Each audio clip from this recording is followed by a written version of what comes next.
Yo soy Hernando Salazar, soy comunicador social y periodista, magíster en historia.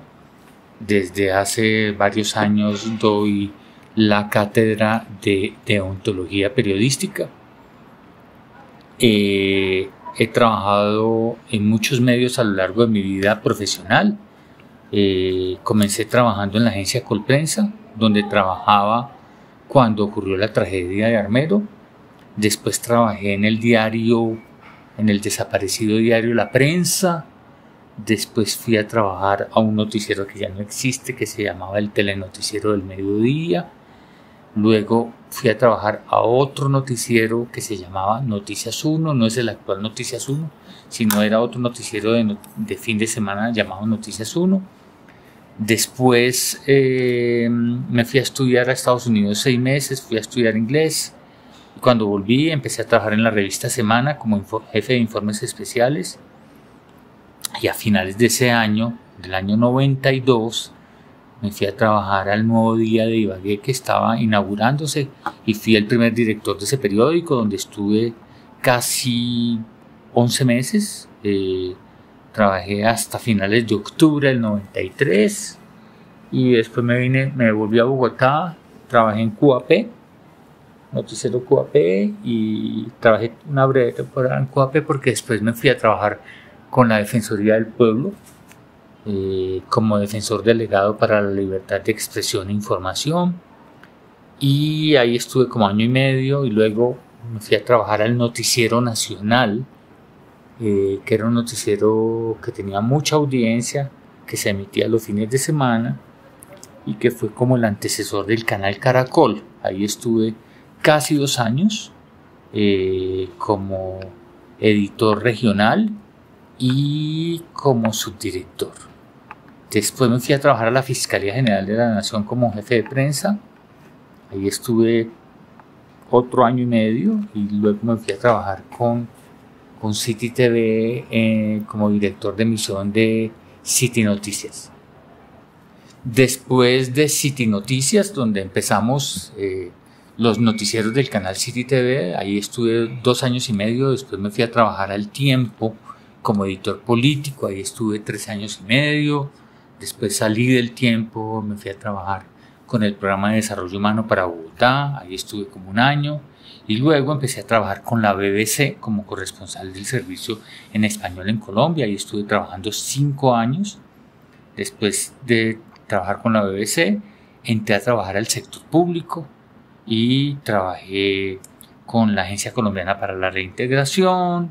Después me fui a trabajar al Ministerio de Justicia, al Centro Nacional de Memoria Histórica, y luego volví.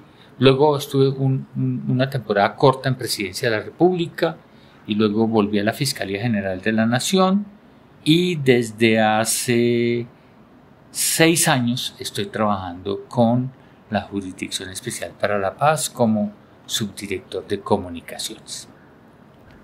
Entonces, primera pregunta, desde tu experiencia como periodista, ¿crees que las radios masivas le dieron un cubrimiento apropiado a la tragedia de Armero? Pues yo creo que la radio fue muy importante para avisarle al país de la tragedia. Yo me acuerdo mucho, aquel día 13 de noviembre, yo trabajaba en Colprensa, oyendo radio, cuando oía a Juan Gozaín hablando con un piloto que había sobrevolado Armero, y que básicamente el piloto decía: Armero desapareció. Eso fue muy impactante, y digamos, en un primer momento la radio fue clave porque informó de la tragedia, informó un poquito de lo que había pasado, fue clave como enlace de comunicación con los servicios de emergencia, diciendo no hay que ir a tales partes, está cerrado el paso en tal parte. Digamos que ahí la radio cumplió un papel importante.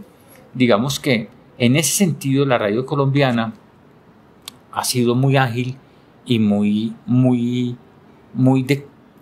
de informar lo que está sucediendo. Yo creo que esa vieja radio era muy importante y fue muy importante en la tragedia de Armero. Ya lo otro de si podía ser más o menos profesional es discutible. Creo que cumplió un papel clave en esos momentos de la tragedia como vehículo de información. Ok. Entonces, teniendo en cuenta eso, ¿consideras que el cubrimiento de la radio a la tragedia de Armero se desarrolló de forma ética e imparcial? Pues mire, hubo un episodio en la tragedia de Armero que es un episodio que ha dado mucho de qué hablar, que es el episodio de Omaira, el drama humano de Omaira. Creo que el drama humano de Omaira fue como una especie de laboratorio, por decirlo de alguna manera, de cómo los medios colombianos e incluso internacionales cubrían una tragedia en directo. Entonces digamos que pensaría yo que el episodio de Omaira se prestó para que hubiese mucho sensacionalismo alrededor del drama humano de Omaira, una niña atrapada entre los escombros que se volvió de alguna manera como el sinónimo de la tragedia. Entonces digamos que ese es un episodio que es como debería servirnos de aprendizaje. Yo creo que el cubrimiento de lo que le pasó a Mayra no es el mejor ejemplo de un cubrimiento adecuado desde el punto de vista ético-periodístico. Sin embargo, me parece que los medios cumplieron el papel de mostrar el drama. Yo diría que hubo fotos muy icónicas en la prensa de Omaira cubierta de lodo, y hubo como muchas tragedias y muchos dramas humanos. Yo creo que los medios estaban de alguna manera aprendiendo a resolver o a plantearse los dilemas éticos que planteaba una tragedia de esa naturaleza. Ok, por ejemplo, ahorita estás hablando del caso de Omaira y asegurabas que no fue el mejor caso, que muchos periódicos masivos, muchas radios no lo presentaron de forma ética y no se elaboró el contenido de forma ética. ¿Cómo se puede llevar adelante con una tragedia de tan semejante dimensión? ¿Cómo uno puede coger estos casos e informarlos desde la radio, informarlos desde una forma ética e imparcial, sin mostrar amarillismo, sensacionalismo o el drama humano? Es muy difícil sobre todo cuando estamos cubriendo una tragedia que está en desarrollo. Es decir, porque la tragedia no solamente fue la avalancha y haber arrasado Armero y la cantidad de muertos, la tragedia era todo lo que estaba sucediendo días después, es decir, el rescate de los heridos, las familias separadas, los niños perdidos, el drama con los heridos, qué hacer con los damnificados. Digamos que había demasiadas cosas. Entonces digamos que eran una sucesión de acontecimientos que era como una maratón de acontecimientos, y me parece que los medios estaban aprendiendo sobre la marcha. Okay. Y que unos fueron más cuidadosos que otros. De pronto la radio, por ser un medio caliente y porque en ese momento era el único que podía transmitir en directo, pues de pronto pudo cometer más errores que la televisión, que en esa época no salía en directo, que era una televisión que salía solamente en los horarios de los noticieros, que no había la instantaneidad como la hay hoy, que no existían redes sociales. Todo eso, digamos, que permitió ver como diferentes matices en el cubrimiento. Incluso, por ejemplo, cuando uno ve como los medios internacionales de televisión, y especialmente televisión española, trataron el drama de Omaira, ve diferencias notorias y notables respecto al cubrimiento que los medios colombianos de televisión le dieron al caso de Omaira, ¿sí? Entonces digamos que hay una gran variedad de matices. Digamos que uno no puede decir que la radio o la televisión o la prensa, no, hubo medios de radio, hubo medios de televisión, hubo medios de prensa, y todos no eran iguales. Hubo unos que hicieron mejor su tarea que otros, ¿no? Actualmente, pasando muchos años después de esta tragedia, la radio, ¿qué temas puede cubrir sobre la tragedia de Armero sin caer en sesgos y desinformación? Pues yo creo que, digamos que, me parece que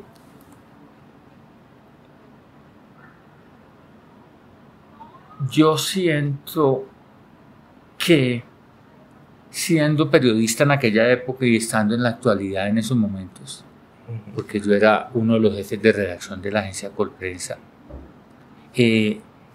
yo nunca sentí como periodista que los medios hubieran informado con suficiencia sobre las señales de alerta que había, sobre la posibilidad de una erupción del volcán y sobre las consecuencias de esa erupción.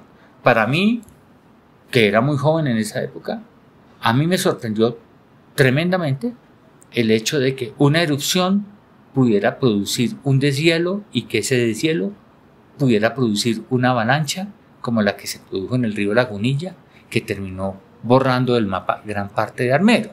Me parece que a veces los medios tienden a caer en el blanco y negro de las cosas. Entonces me parece que también la radio tiene que mirarse autocríticamente, y me parece que a veces no tiene la capacidad de hacerlo, porque de alguna manera se elogia y se premia y se destaca, digamos, que el espíritu de sacrificio de los periodistas que llegaron en la madrugada a Armero, que fueron los primeros en llegar, que estuvieron allá en caliente, pero me parece que también hubo muchas improvisaciones en los cubrimientos. Es decir, que eso llegaban periodistas y se relevaban e informaban en caliente, y de pronto no pensaban dos veces antes de decir cosas al aire que pudieran ser intranquilizadoras innecesariamente. Digamos que me parece que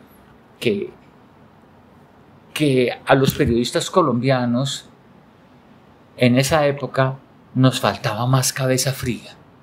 Digamos que como que se premiaba la instantaneidad y el llegar allá, pero se llegaba allá y no se tenía muy claro qué íbamos a hacer allá, claro, y qué íbamos a informar desde allá y cómo íbamos a informar desde allá. Eso es lo que creo que nos pasa como profesión. Digamos que no tenemos la capacidad de mirar hacia atrás. O la misma reflexión podría hacerse respecto a la toma y contratoma del Palacio de Justicia que sucedió 8 días antes de Armero.